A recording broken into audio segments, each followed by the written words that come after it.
It is now recorded. All right. Seat. Okay, and just for clarification too, when I do ask you a question, make sure to, of course, like repeat the question. Try to get the question so, like, into. You know, I say this because I've had people interviewed who legit just don't do it. So if I ask you, what's your favorite color? You don't say blue. You say, oh, if I had to choose my favorite. Yeah. Yeah. It's like one of those.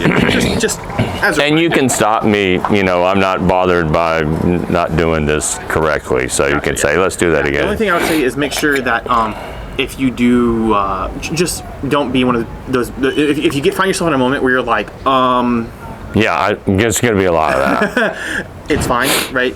If the pause is too long, I may ask you to repeat it. Yeah, that's very simple. Sure. All right. So,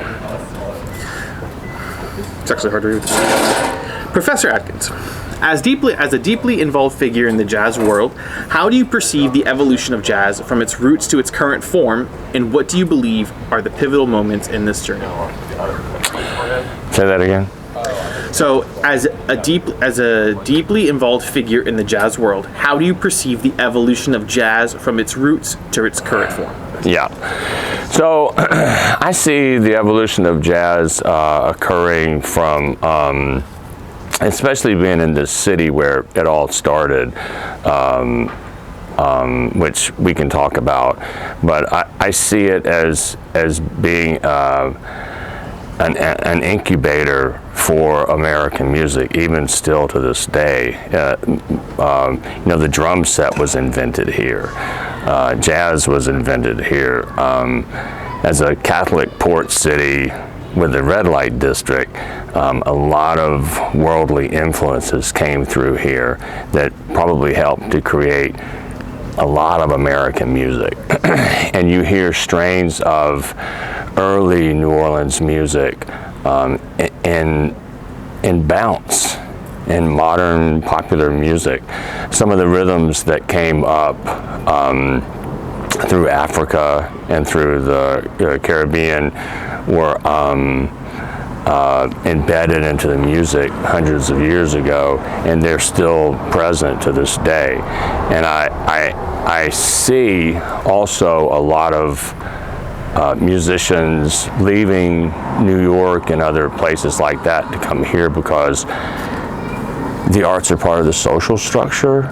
So it's not industry driven. There's in fact not a whole lot of industry outside of the festivals and such. You know, there's not a lot of record company presence. There's some recording studios, but you don't have a lot of record companies, big major labels down here.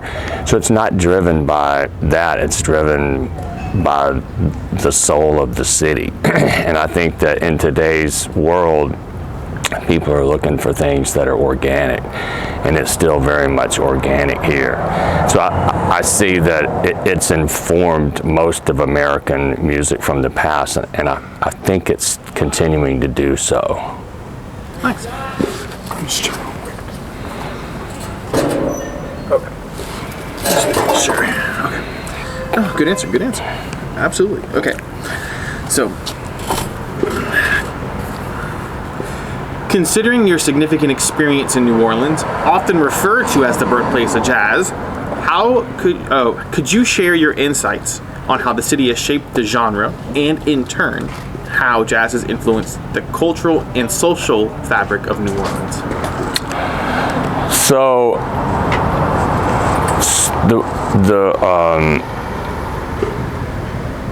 okay, so state just the first part of that question again, because I think.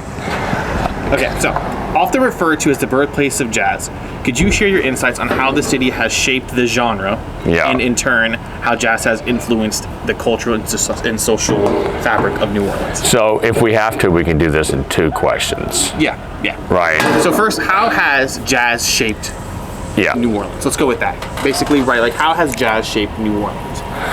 I know these questions are written kind of like super like weird professionally, but it's just like how my professor wants them written. Yeah, how has jazz shaped New Orleans? So jazz, you know, it can start to sound cliche when we try to explain things like this. I feel anyway, for me too. But But jazz is a community art. You know, it's pure democracy. It's where everybody has equal access to the music. As an improvised art form, it's not without form. You know, there's still structure and form to it, but it is however many members of an ensemble, them all having a conversation at the same time. So it's kind of like a microcosm of it's a community. A band is kind of like a community, and that's the nature of the music. Is there are free forms of jazz, but most of the stuff that we listen to, and especially around here that we hear, it's there's form and structure to it, but it sounds like, you know, cats are just hanging out in the corner talking.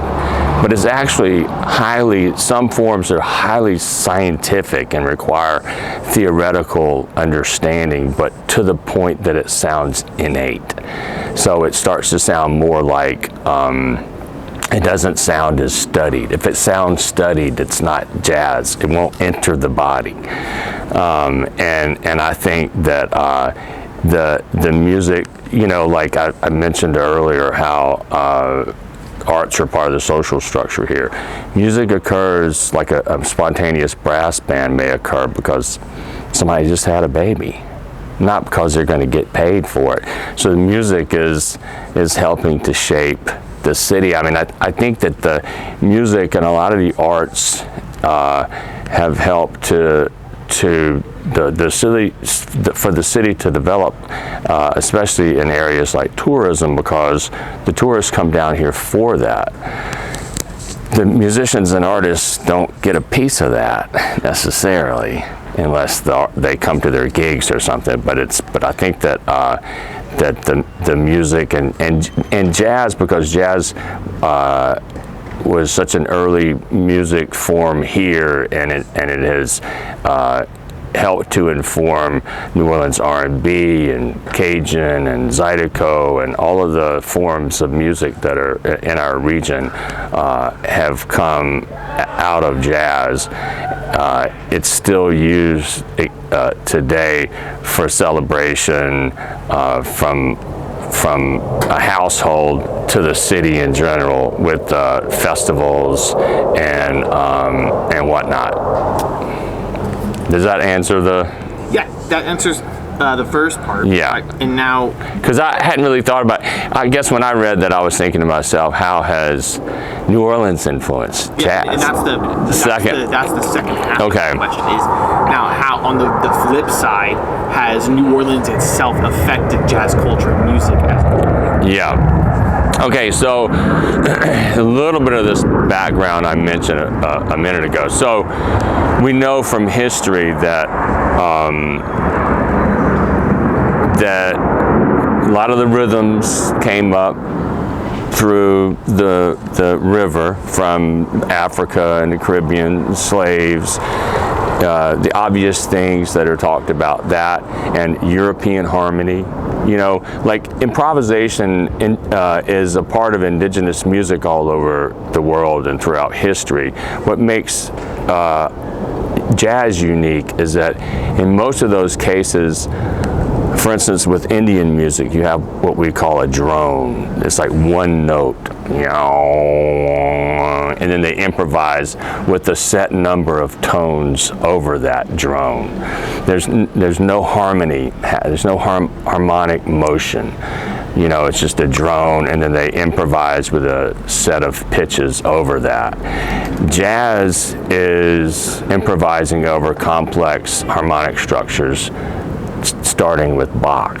Like, that's what makes it so challenging. That's what makes it difficult to sound natural, because it takes a really very high understanding of the harmony and the notes that are available to use. And so it has to be taken to the point that it's that, like I was saying earlier, that it kind of sounds innate. So you have those rhythms and those things kind of coming together here. You have Scott Joplin's influence, who wasn't trying to write or create a jazz or an improvised art form, but those are some of the early influences in the music with stride and ragtime. And then the Delta blues that was happening down here. And then with the, after the Civil War, there were instruments left over from the marching bands. And that's why we have marching bands still to this day. And that's why, like, if you notice in jazz bands, big bands, whatever, you don't find many oboes or French horns and stuff like that, because the jazz instruments are just all the loudest instruments. They're the brass band instruments: trumpet, trombone, clarinet, and saxophones, and whatnot like that. So that all, you know, was left here after the Civil War, and, you know, people started to learn to play orally. And it's still an oral tradition to this day, even though I've talked a lot about it being studied and all. But there are a lot of musicians here in town who learned orally from their parents or grandparents, and the instrument they play was handed down by an ancestor, and it's been in the family. Like, there's so many families here with long lineages of musicians, like the Nevilles or the Baptiste and the Marsalis family. I think I'm ranting now, so get me back on track, and I'll try to just quickly. Yeah. Right, and this information is fine. Like, yeah. Stuff, because like a lot of part of my capstone is going to be about like some of the cultural aspects of something. So all this stuff not useless. I'm good. Over here thinking like, oh, I can use this. Okay, yeah. But the main question is basically New Orleans itself. How is it in turn shaping jazz as art itself? So like jazz shapes New Orleans, but how does New Orleans shape jazz? Yeah. Okay, so and some of this I touched on earlier too, that because it is part of the social fabric of our city, it's a big part of our families and neighborhoods. I think that it's coming from the heart and soul. And earlier I mentioned how it seems to be attracting people from other cities because its roots, it's organic and it's real. And I think that as musicians come out of our education institutions here, I know at UNO anyway, most of them stay for a while, and then eventually they may go back or go to New York or LA or something like that. So then they're taking that out there with them, and then people are coming here to see, you know, the Jazz Festival is a big draw. People come here also that don't want to go to the Jazz Festival, but that go to Frenchman Street because they know they can find some real music down there. So I think that, you know, people like John Baptiste are having just extreme exposure for themselves and for New Orleans music, and a lot of our New Orleanians have gone out into the world with their music, and I think with our music, sharing our music, and I think it's helped to. I think it will always influence jazz. I think it's always going to be an important part of the music. Nice. Yeah. Awesome. Great response. Okay. Absolutely, yeah. Okay, so you've had a successful career not only as a performer, but as a composer and arranger. How do you approach incorporating traditional jazz elements into your compositions while still engaging with modern music landscape, right? So with this question, boiling it down, it's like the music that you write and you create and you're performing, right? How are you keeping it tuned up with modern times, basically, right? Instead of keeping back to the old traditions, how are you taking your music and continuously like evolving it through like just through as the years go on, it doesn't become old and stale? Yeah. Well, you know, if you're studying performance or, you know, classical music, they say, you're learning a Baroque piece, you're responsible for sounding just like a musician would have played it in the 1700s. Like, there's no room for individual expression. It's really about matching the articulation and embellishments and everything just like it was done hundreds of years ago. And jazz is about having an independent voice. You know, it's about, it's a lot of things, because there is tradition to it, but it's also about finding, expressing oneself. You know, there's, I don't know who said this, but, you know, with improvised music, maybe the art occurs before the note is played. And the instrument is the medium by which the art is communicated, right? So what we deal with is, it's a very rich environment, because we are traditionalists, even when we're exploring modern landscapes of music, because we're trying to find our voice in it. We're trying to be reverent and respectful to those who came before us. Blues, gospel, swing, those things will always inform most of what I do. There's some modern music today that some might call jazz that doesn't have those elements.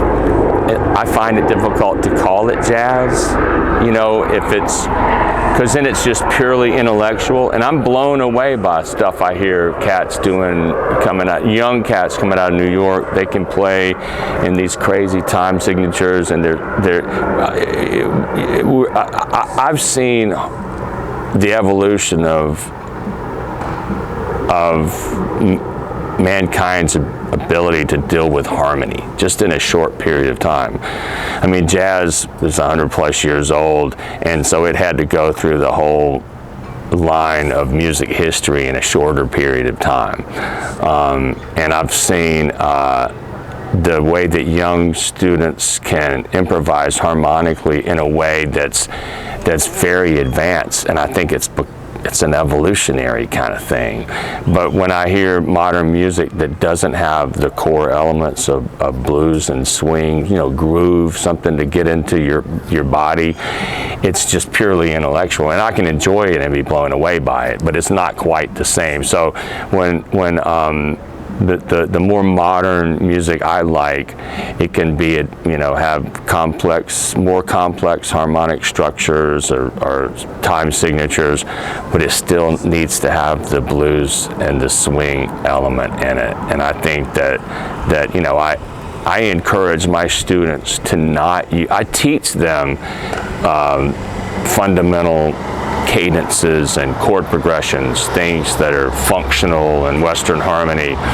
But when we have composition projects, I beg them not to use any of those devices. You know, I tell them that it's time for y'all to take the torch, you know, create your own stuff. If you're writing a bebop song, of course you need to use those kind of harmonic structures. Or you're trying to write an American songbook, a Gershwin-like tune, you know, of course, you know, you want to do that. But y'all need to find your voices. You need to be open to all the music that's popular within your age group, and find ways of fusing. Infusion is a word that was hijacked by marketers years ago. It's a genre of music, but it's unfortunate because a lot of music fuses other music. You know, it's a fusion of things. You could say that rock and roll and pop and R&B is a fusion of certain elements, and jazz always, because of the rhythm section was invented here. The drum set before it was marching band. Somebody played a snare and somebody played a bass drum, and then somebody didn't show up at the gig and somebody figured out how to kick the bass drum. It's known as a kick drum now. They created Baby Dodds created the first drum set that you see at Tipitina's or wherever, that was created here. The modern rhythm section where you have a drummer and a bass instrument, tuba or string bass or electric bass with somebody playing either banjo or piano, that's the rhythm section. That was invented here, but I think there are a lot of people who are traditionalists here, and that's an important thing that we have. We have trad jazz being played here, not for nostalgic reasons, but because it's still a living art form. Like, it's not gone away. And then some of the younger modern musicians are carrying that with them, but they're being influenced by music of today, more modern music. And you have people like Jonathan Batiste, who came out of Juilliard playing jazz and growing up and playing jazz here, and he's winning Grammys with R&B and popular music and stuff. So I think for me, I try to teach my students to incorporate their lives into the music, and the music that's popular to them that I might not be hip to, Awesome. Very informative. Okay, cool. Okay. Can you discuss the importance of such project? Oh, hold on. Oh my gosh. Right. So, in your Grammy-winning work with New Orleans Jazz Orchestra and other notable collaborations, you bridge past and present jazz forms together, right? But something I notice a lot when doing research is you do a lot of just being able to connect a lot of jazz forms together, which is great. So, on that topic, can you discuss the importance of such projects in keeping jazz relevant for newer generations, bridging younger generations to the older, so like newer jazz artists to older jazz artists, right? Bridging that gap of old-timey jazz versus newer time jazz. Like, how do you teach your students basically, like, how do you get them into that, like, okay, listen, instead of doing all this new stuff, right? Yeah. Make sure you understand the principle of what came before you start going crazy, right? Yeah. So basically, like, how do you bridge the gap of newer generation to older generation? Basically, that's the question. In terms of how to bridge the older and newer generations of music together, it's not an easy task. I'll say that. I can speak to my experience. I wasn't really listening to much New Orleans music when I was in college at Berklee College of Music in Boston, until I went to one of the first parties I went to there, and the only music we listened to all night, and all of the records were Louis Armstrong and Ornette Coleman. And Louis Armstrong, we know. Ornette Coleman, you may not know. He was a pioneer in free jazz. Jazz that doesn't have form and structure and harmonic progressions and stuff. But you know what I mean by free jazz? Yeah. And of course I was aware of who Louis Armstrong was, but being at that party and hearing that music back to back the way I did, it just something clicked. And then it took me a while to realize that, because, I was of the, younger generation, I was looking at bebop as being the ultimate, that was where all the pyrotechnics and the advances in improvisation were being made. But then once I started to get more hip to what was real, and I started to get more into Louis Armstrong and realized that there's a video of him and Dizzy Gillespie, who was a pioneer of bebop, playing together. And there was always word about them kind of being against one another, like Pop saying bad things about bebop and Dizzy saying bad things about. But the love that they showed in this performance, and Dizzy was playing 40 times more notes than Louis Armstrong, but Louis Armstrong's music, neither was better than the other. It was like the same thing. That's really hard to get across to younger students, especially because the earlier recordings are also dated by the technology. So you don't have as clean clean of a recording, and so sometimes it's harder to get them to listen to that stuff. I preach it though, because something, this might be more relatable. So with the instrument, with the guitar, Jimi Hendrix is part of the lineage of guitar. If you're going to be a straight-ahead jazz player, he's still part. The lineage involves people in and outside of jazz. But a lot of younger guitar players, if they heard Jimi Hendrix, they might not be that impressed, because people are playing like that now and beyond.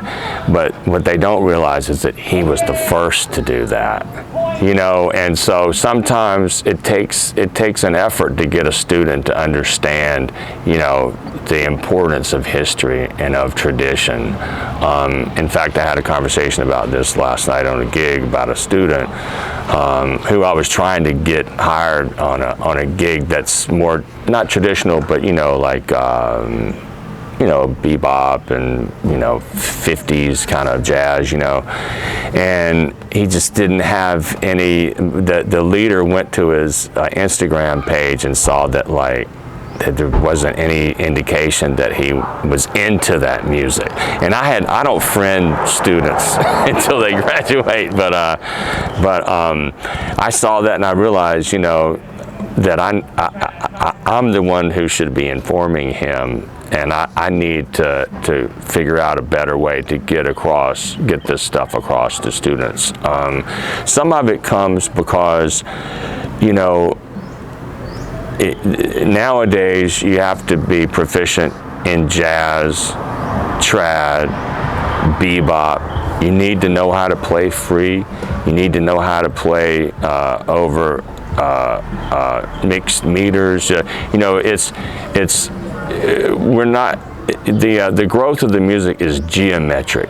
It's not arithmetic. So we're not just responsible for what was done last year, but we're responsible for knowing what happened when Jelly Roll Morton picked up the Spanish tinge thing and all the way up to today.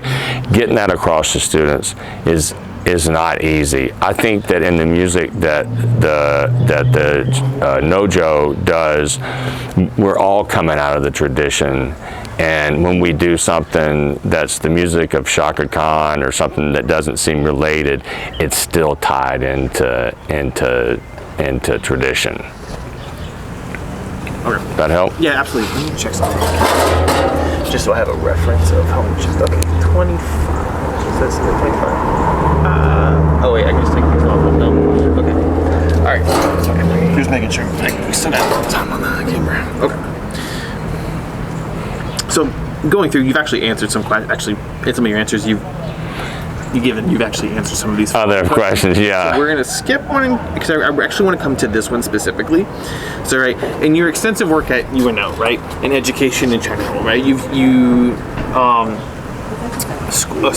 I'll read the question. Your extensive work in education, particularly at UNO School of the Arts, places you at the forefront of training the next generation of jazz musicians, right? It's always important to bring the next upcoming age, right?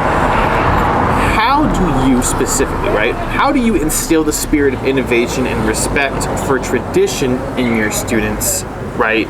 Right? How do you specifically take it upon yourself to teach your kids the importance of listening to the iconics of jazz, so that they can build their, I guess, knowledge onto their music?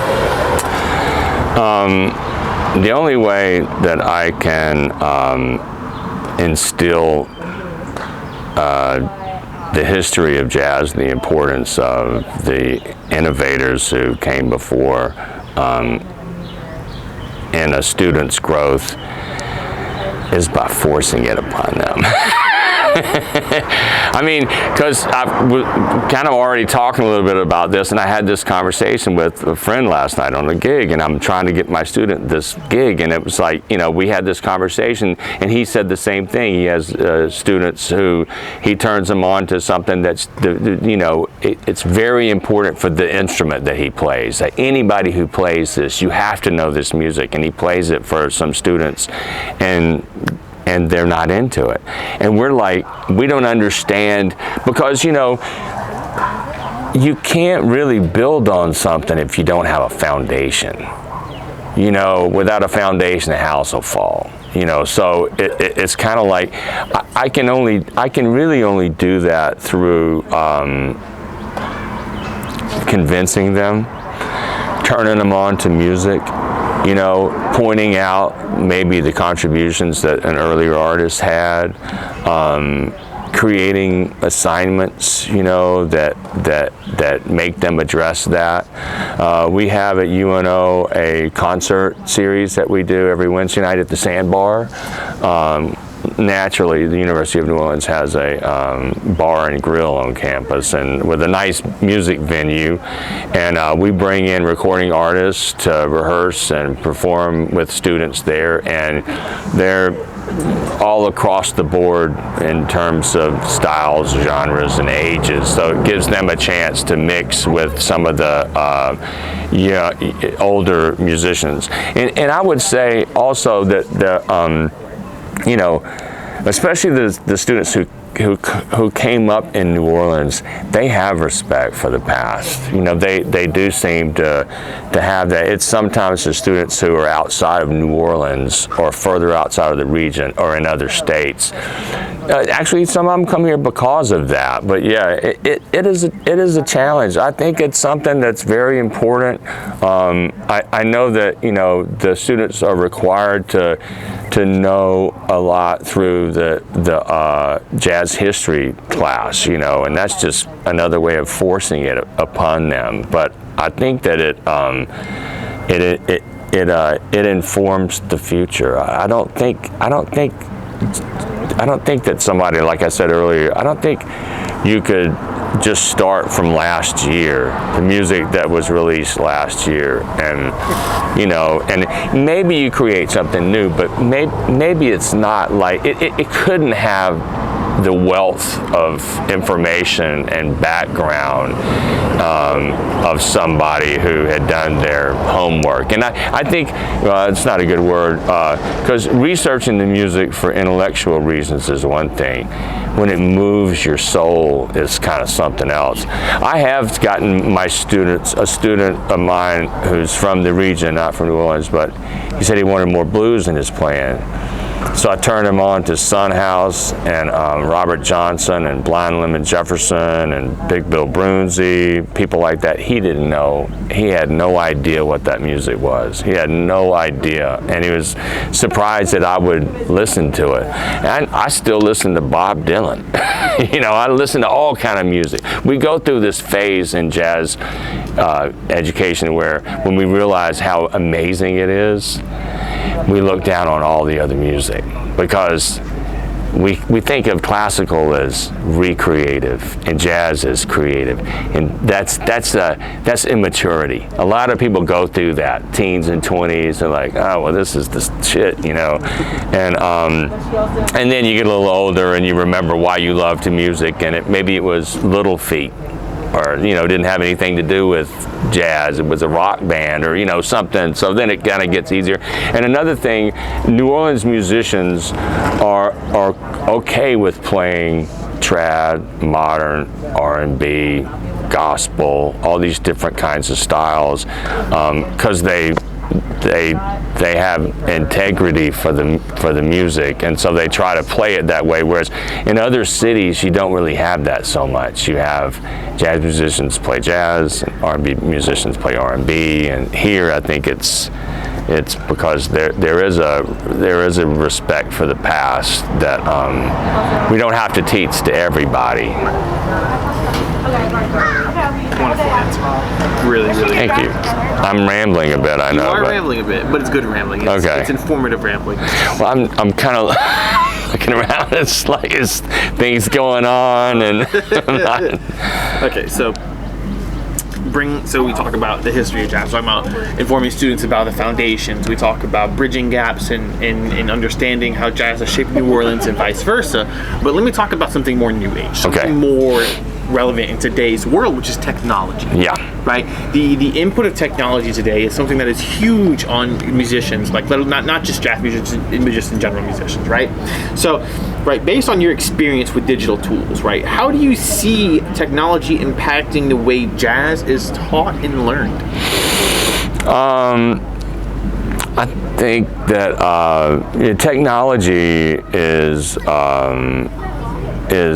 has always been a part of jazz education once there was technology, and I think that there are more and more tools today. For instance, one of the greatest educational tools is transcribing an improvised solo and learning to play it on one's instrument and analyzing it to understand why these notes were used and whatnot, and then playing the ideas through all the keys and transforming them and becoming a part of them. So then that's one way a student forwards the tradition, because they get something from the past, they participate in it, and then they move it forward.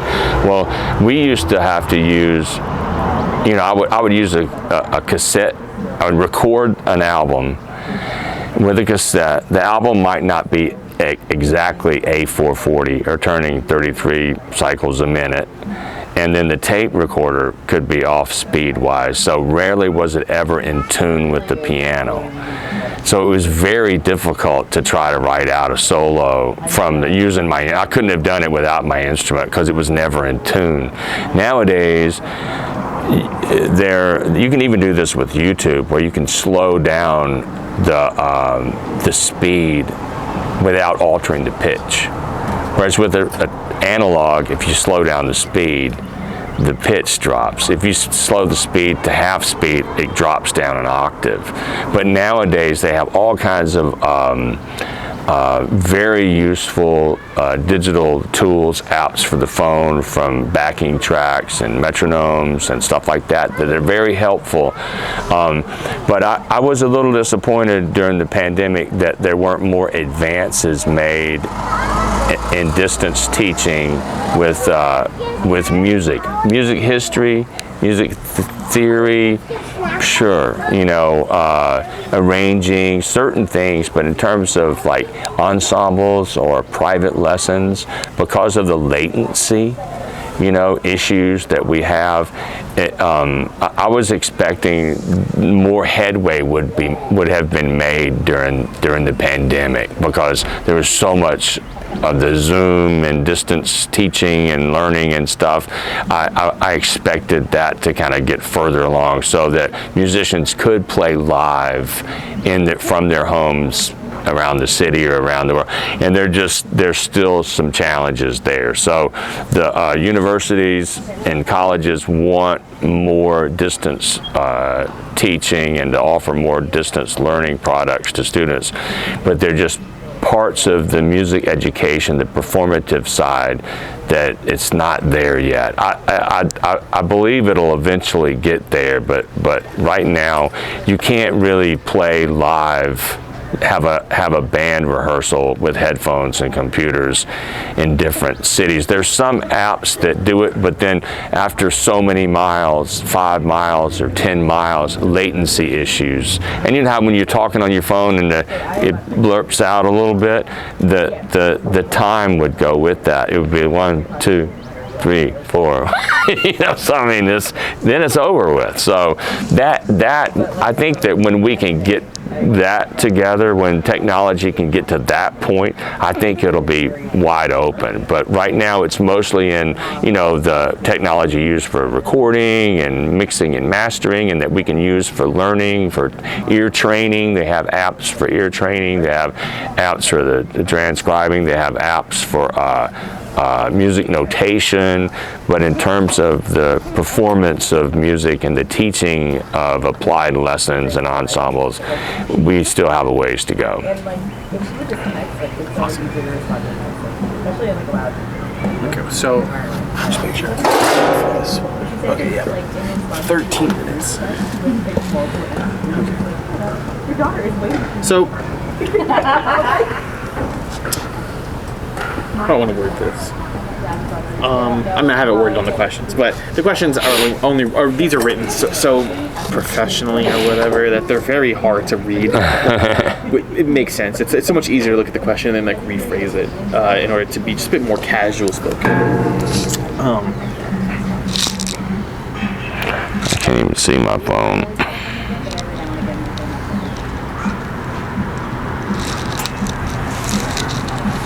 Which question is this?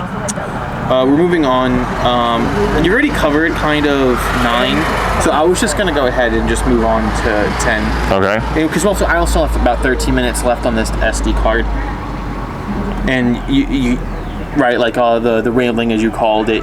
In your rambling, you inadvertently cover a lot of these questions. Well, I think by reading the questions. Yeah, in your head, you're thinking about all this, so you're just sorry.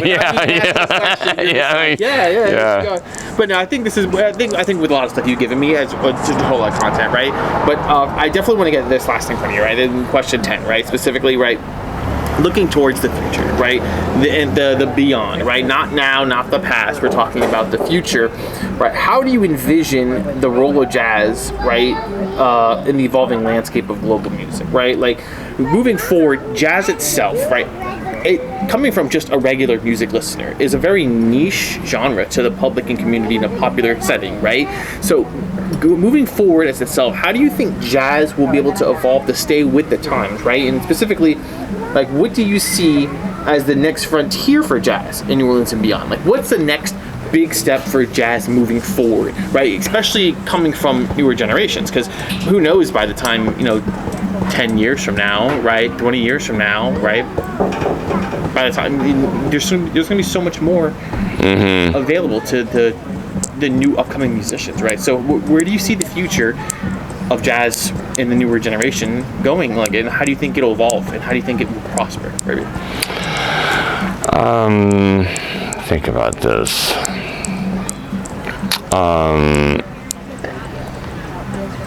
I think that okay, so I'm thinking about 2 things right now about in terms of the future of jazz and where it's going. Jazz is indeed a niche, and you'll find out more when you go to Peaches. Their sales are probably 0.0 something, but I found when I first started to tour, like back in the 90s, that a lot of the jazz festivals would have a headliner like Earth, Wind and Fire that wasn't jazz. But then at the jam session at the hotel afterwards, you'd see all the cats, or you wouldn't see all the cats, but you see cats from the pop and R&B bands there as well, and they'd be sitting in. You see a guy looking like a biker with just a leather vest on and chaps, and he sit down and plays like Oscar Peterson, and I started to realize then that musicians who want to play professionally often study jazz. If they're going to get a degree, they're going to study jazz, because jazz teaches you how to, one, use your ear, right, and the notation that we use called lead sheets, where you have a melody and chord changes. That's what's used in popular music too, in recording studios and stuff like that. And we teach students how to associate scales and chords, and how to develop solos and melodies and whatever like that. But underneath it all, it's the same in a way. It's just different genres of music. So students that want to tour and see the world and be studio musicians or play in pop bands or whatever, jazz is a really good way to get there, because it's intense study on your instrument. It's intense study of theory.